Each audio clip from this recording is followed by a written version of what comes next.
So guys, I'm in the island of Dominica, and this is the highest mountain in Dominica, Mount Diablote. And I am standing on a piece of land that I have worked so hard to obtain. And I'm just happy, anxious, everything.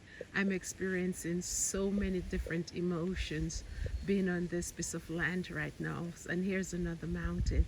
So where I am on my land that I'm standing, I have mountain views.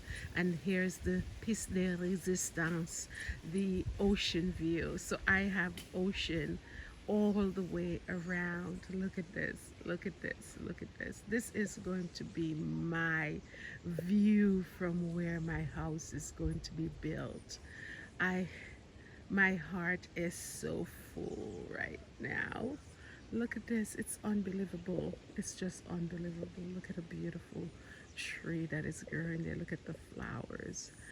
Oh my goodness, there's an avocado tree right. There's an avocado tree right down there, and a flower tree next to the flower tree, and down there is a mango tree. It has flowers on it right now. So the land is slope, but it's high up on a hill, and that's the reason why you have this kind of view. It's just amazing, and I am overwhelmed.